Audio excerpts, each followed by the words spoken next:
Hors-série, c'est un hors-série que nous vous proposons. Les hors-séries, vous le savez, ce sont ces sujets qu'on vous propose, qui sont un peu hors du temps, et que nous ne plaçons évidemment pas dans nos épisodes hebdomadaires que l'on vous propose en podcast, puisque là, il s'agit d'actualité. Pour ce hors-série, un petit peu particulier, vous avez déjà le titre, vous l'avez vu évidemment, on va parler de cryptographie, avec notre camarade Sébastien qui va s'y coller. C'est le monsieur didactique, monsieur le professeur, j'ai presque envie de dire, que je vais moi-même écouter. Soyez sage, surtout, au fond de la classe. C'est lui qui va nous faire cette introduction à la cryptographie en 4 parties. Comme ça, on ne va pas vous prendre la tête trop longtemps, parce qu'on pourrait longuement parler, vous faire une vidéo d'1 heure ou 2 heures sur la cryptographie, ce serait totalement indigeste, évidemment. Comme on a envie que quand même ça s'intègre un petit peu à la fois, on va dire ça comme ça, on a découpé cette introduction en 4 parties. On va commencer avec l'histoire, si tu veux bien Sébastien, l'histoire de la cryptographie. Oui, et puis ça permettra aussi de répartir le contenu sur la durée de votre été. Oui. Comme vous avez un bon roman de plage, maintenant vous avez le hors-série des techniques à prendre avec vous en vacances. On va le préciser, c'est qu'on le fait l'été, mais si vous avez envie de le regarder au mois de décembre, vous voyez, entre Noël et Nouvel An, ça marche aussi. Soyons très clairs. On ne serait pas habillé pareil, mais ça fonctionne aussi. Allons-y, l'histoire, les algorithmes. La cryptographie, les algorithmes, c'est ce dont nous allons parler pendant ces 4 épisodes. Et quoi de mieux pour commencer que de simplement parler de l'histoire de la cryptographie, à pas confondre avec la stéganographie, évidemment, parce que je te voyais venir, Marc, tu avais cette question, mais c'est quoi la différence entre la cryptographie et la stéganographie? La stéganographie, c'est l'art de cacher un message dans quelque chose d'autre. Par exemple, je fais une fresque, je fais un beau dessin, et puis je vais cacher des petites lettres dans le dessin. Donc mon message, il est en clair, il est lisible, il est juste caché. Donc ça, c'était un moyen très ancien déjà dans l'Antiquité pour arriver à cacher des messages, pour que les gens ne puissent pas intercepter le message, ne puissent pas voir le message. Mais il y a très longtemps, et quand je dis très longtemps, c'est 16e siècle avant Jésus-Christ, 16e siècle avant Jésus-Christ, donc on parle d'il y a 3600 ans, nous avons des traces des premiers messages chiffrés, donc les premières techniques de cryptographie. Et donc l'histoire de la cryptographie, ça consiste évidemment, ça vient souvent de la guerre, ça consiste à transformer un message de manière à ce que s'il est intercepté par nos ennemis, nos ennemis n'arrivent pas à le voir. Relativement simple. Notez qu'en français, on ne dit pas crypter et décrypter. Petite leçon de français, on dit chiffrer et déchiffrer. Combien de fois Combien de fois on nous a pas repris sur ça, en parlant de cryptographie, effectivement. C'est vrai, mais tu fais bien de le repréciser, parce que c'est une erreur qu'on fait tous, souvent. On dit décrypter. Décrypter est correct, existe en français, mais décrypter, ça veut dire qu'on ne sait pas comment faire. Donc on va essayer de trouver des moyens pour décrypter. Quand on sait comment faire, quand on a les bonnes clés, les bons algorithmes, là, on déchiffre un message et on déchiffre un message. Alors les premières techniques étaient relativement simples. Hein. On faisait des permutations de lettres. Il y a une technique qui s'appelle Atbash, si je me souviens bien, qui date des Hébreux, qui consiste simplement à inverser l'alphabet. À A, on fait correspondre Z, à B, on fait correspondre ceci, etc. Et donc, on a un tableau relativement simple où on prend les lettres du message original, on les remplace par les lettres du tableau, et puis on envoie le message comme ça. C'est relativement simple parce que ce genre de chiffrement est sujet d'abord à du brute force, bien qu'à l'époque, c'était pas... le brute force n'était pas leur souci principal, donc du brute force, ça veut dire essayer toutes les combinaisons possibles. Il n'y en a que 26, s'il n'y a que des lettres, il y en a que 26, donc ça peut aller assez vite. Et puis il y a des attaques plus statistiques là-dedans, n'importe qui joue au Scrabble ou qui joue au mot croisé s'en sortirait. J'ai une anecdote familiale d'ailleurs. Quand j'étais jeune, je correspondais avec un de mes oncles qui habitait très loin, qui habite toujours très loin, à Taïwan. Et au début de l'informatique personnelle, il s'amusait à nous écrire des lettres et puis il changeait la police de caractère avec une police wingdings, quelque chose. Aujourd'hui, on dirait des emojis. Donc on recevait une lettre du tonton de Taïwan, on a été tout content. Et puis on l'ouvrait, on avait un truc tout à fait illisible. Et comment est-ce qu'on a résolu ça avec mes parents et moi? On passait nos soirées à essayer de décoder ces trucs-là. C'est en utilisant des techniques statistiques, même si on les appelait pas comme ça, mais il y a des lettres en français qui apparaissent plus souvent que d'autres, le E, le A, et donc on essayait de repérer les sigles qui apparaissent le plus souvent. Puis une fois qu'on les a repérés ou qu'on a des candidats, ça peut être ça ou ça, il y a les petits modes de lettres. Un A, il est au début d'un petit mode de lettres pour faire O, un E, il est à la fin d'un petit mode de lettres, le, de, te, etc. Et donc en faisant des suppositions comme ça, et la petite maison c'est le E, la petite maison c'est le E. bien vu dans les soirées de ma jeunesse. Certains Ceci dit, c'est très ludique, c'est une gymnastique de l'esprit assez intéressante, et c'est simple en même temps à expliquer, c'est pas... Voilà, c'est... Exactement, un enfant de 9 ans pouvait comprendre le truc et essayer de déchiffrer. Ma maman qui fait beaucoup de mots croisés et de Scrabble était assez forte à ce jeu-là, évidemment. Oui, et après, quand il s'agit de retrouver des mots, elle arrive assez vite à faire ça. Donc voilà, c'était la technique utilisée par les anciens Grecs, on parle du 5e siècle avant Jésus-Christ, Jules César faisait ça aussi.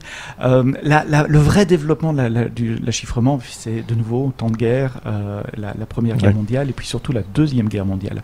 La Deuxième Guerre mondiale, les Allemands avaient mis au point une machine qui permettait de chiffrer des messages. Donc c'était une machine mécanique, évidemment, il n'y avait pas d'ordinateur à l'époque.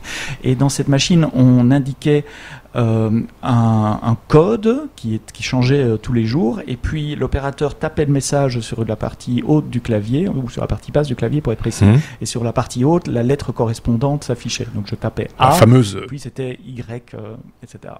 La fameuse machine Enigma. Exactement, dont le secret a été cassé grâce à un groupe de mathématiciens anglais qui travaillaient dans le plus grand secret pour les forces anglaises, Alan Turing, qui est le père bien de domaine de l'informatique. Et si vous êtes intéressé de voir comment Alan Turing a regroupé une équipe et a réussi à casser le secret des machines Enigma allemandes, allez voir le film The Imitation Game, qui doit être certainement sur plein de plateformes, je n'ai pas vérifié avant, parce que de toute façon ça va changer d'ici à ce que vous regardiez. Mais c'est assez facile à trouver. C'est un film de 2014 qui s'appelle The Imitation Game, un peu romancé, mais qui montre comment cette équipe a trouvé le secret. Qui montre d'autres choses aussi, mais qui sortent du cadre de ce dont on parle aujourd'hui, évidemment. Mais c'est un film à voir et à revoir, effectivement, c'est une des références aujourd'hui en la matière. Comme tout ce qui traite en gros de la machine Enigma et de tout ce qu'on peut dire autour de ça, parce que tout cela, on l'a appris après, évidemment, le dénouement de la Seconde Guerre mondiale, puisque tout ça était secret, évidemment. Les Allemands utilisaient les messages chiffrés pour communiquer les ordres aux bateaux et aux sous-marins, pour savoir quelles étaient les cibles à attaquer. Et ce qui a permis d'accélérer les efforts mathématiques pour déchiffrer le secret de la machine Enigma, c'est qu'un opérateur ou une opératrice allemande commençait toujours ses messages avec les 3 premières mêmes lettres. Et comme le code changeait tous les jours, à partir du moment où ils ont remarqué que telle opératrice arrivait à toujours commencer le message avec les 3 premières lettres, ça réduisait le champ des valeurs possibles énormément. Ça a permis de cibler la recherche, et c'est comme ça qu'ils ont réussi à casser le code Enigma par une erreur humaine. Déjà, on en parle souvent dans les technos de l'erreur humaine. Il y a eu la même chose dans la guerre du Pacifique. Je pense que les Américains avaient pu décoder un message japonais un peu sur le même principe, parce qu'ils avaient parlé de bulletins météo ou d'une machine quelconque, et étaient revenus régulièrement et utilisaient régulièrement le même mot, et qu'à force d'utiliser toujours le même mot, à un moment donné, quelqu'un s'est dit tiens, si on leur tendait pas un petit piège pour voir comment ils réagissent, et effectivement, ils voyaient que ça réagissait dans le bon sens, et donc ça leur a donné une chaîne de caractères, entre guillemets, qui leur a permis de commencer à décoder, quoi. Et on estime que la durée de la guerre a été raccourcie au moins de 6 mois, peut-être de plusieurs années, grâce à cela, parce que les Anglais arrivaient à contrecarrer les attaques de sous-marins allemands. Fast forward, on arrive maintenant au XXe siècle et puis 21e siècle. C'est quoi la cryptographie? Je vais vous donner 2 exemples. On va parler dans ce premier épisode des chiffrements symétriques. On parlera d'autres types de chiffrements. On parlera de signatures numériques et de certificats un peu après. Mais aujourd'hui, quand on parle chiffrement, dans des textes d'école en tout cas, on a un émetteur et un récepteur du message. Souvent c'est Alice et Bob, on aurait dû trouver Alice et Bob. Moi j'illustre avec des petits personnages, des petits Duke Java. Donc d'un côté on a celui qui veut émettre un message, de l'autre côté on a celui qui veut recevoir le message. Le message, je l'illustre avec un beau parchemin, c'est le truc en clair. Et l'émetteur va le rendre illisible pour tout qui n'a pas la clé Et donc il faut générer une paire de clés. Donc pour pouvoir chiffrer des messages, il faut une méthode, comment est-ce qu'on va faire, et une clé. Donc c'est 2 choses. Par exemple, Jules César, il utilisait une rotation de quelques lettres. Donc je prends X lettres plus loin dans l'alphabet. Donc le X est ma clé. Imaginons que ma clé, ça soit 2. La méthode, c'est d'aller 2 chiffres plus loin, 2 lettres plus loin dans l'alphabet. Donc si j'ai un message qui dit en anglais Hello Sunny World et que je prends 2 lettres après, H ça donne un J, E ça donne un G, L ça donne un N et ainsi de suite. Et donc j'ai mon message chiffré. Donc c'est très facile à calculer les chiffrements à clé symétrique. En général c'est pas très intensif en matière de calcul. Et alors évidemment on n'utilise pas de l'oratation de lettres comme ça, c'est trop facile. On utilise d'autres techniques, je vais y venir. Mais il y a, et ça c'est la clé dans le symétrique, c'est qu'il y a une clé partagée. Le 2 dans mon exemple, moi je dois le choisir et puis je dois le communiquer à celui qui va déchiffrer mon message. Et c'est ça le point faible du truc, parce que par définition à ce moment-là, on n'a pas encore un canal de communication sécurisé. Donc je dois te l'envoyer, ce 2... En clair. En clair, par un autre facteur, avec un pigeon, enfin un truc pour que tu puisses arriver à l'avoir et pas les autres. Donc le problème c'est l'échange de clés. Le stockage des clés aussi, parce que cette clé, si elle est compromise, toute notre communication peut être dérivée. Et souvent, c'est considéré, ces algorithmes de chiffrement symétrique sont considérés un peu mathématiquement faibles, parce qu'on n'arrive pas à prouver qu'ils sont invulnérables. On arrive à prouver qu'il n'y a pas de vulnérabilité. C'est pas exactement la même chose. Je ne sais pas si je suis très clair sur ce coup-là. Pas là, non. D'habitude, oui, mais pas là. On n'arrive pas à prouver qu'ils sont corrects. On n'arrive pas à démontrer une invulnérabilité. On n'arrive pas à le prendre en défaut. Mais ça ne veut pas dire que mathématiquement, on est sûr qu'il est correct. Il y a peut-être moyen de le faire, mais on n'arrive pas à prouver qu'il y a moyen de le faire. On peut amener une fois 1000 personnes, même 1000 fois une personne, une fois 1000 personnes, je ne sais plus. Et voilà, mais on voit la nuance, oui. Je vais vous donner 2 exemples. Un exemple du siècle passé et un exemple du 21e siècle. Siècle passé, le DES, Data Encryption Standard. C'est un algorithme inventé par IBM dans les années 70, 70, qui a été le standard pendant tout un temps du gouvernement américain. Les algorithmes, de cette façon-là, ils travaillent sur des blocs de données. C'est-à-dire que si j'ai un message d'une longueur arbitraire, pour pouvoir chiffrer mon message, je dois le couper en blocs qui ont tous la même longueur, et puis j'applique le chiffrement à tous les blocs, j'assemble tous mes petits blocs chiffrés et je t'envoie le message, et toi après tu vas redécouper en blocs. Donc il faut se mettre d'accord sur la taille du bloc aussi. Notez que souvent les messages ils sont pas un multiple type du bloc. Par exemple, si mes blocs sont 16, pour prendre un chiffrement en informatique, avec mon message il fait 20 caractères, il faut un bloc de 16 et puis un deuxième bloc de 16, donc il faut rajouter des trucs dans le deuxième bloc pour arriver à 16 également. Donc il y a une méthode de padding, on rajoute des caractères. Alors tu pourrais dire, tiens, c'est très simple, on rajoute des espaces à la fin, et puis voilà. Non, parce que souviens-toi ce que j'ai dit avec Imitation Game et la machine. Si on sait que dans le message, à tel endroit, toujours cela, c'est une faiblesse du message. Donc il y a des tas de techniques de padding, mais je ne vais pas aller là-dedans, c'est trop compliqué. Je comprends pas tout. Mais l'idée, c'est d'ajouter du padding aléatoire à des endroits aléatoires, mais de telle manière à ce que l'autre puisse quand même savoir que ça, c'est du padding et c'est pas le message. D'accord. Une sorte de convention, quoi, en fait, entre l'émetteur et le récepteur, quoi, c'est ça. Ouais. Exactement. Donc, le DES travaille sur des blocs de 64 bits avec des clés de 56 bits et ils font 16 rotations, c'est du calcul matriciel, je ne vais pas rentrer dans le détail, mais ils font 16 transformations de matrice pour chaque bloc. En général, au plus on en fait, au plus c'est difficile à déchiffrer. Il se trouve que le DES a été cassé et donc n'est plus considéré comme sûr.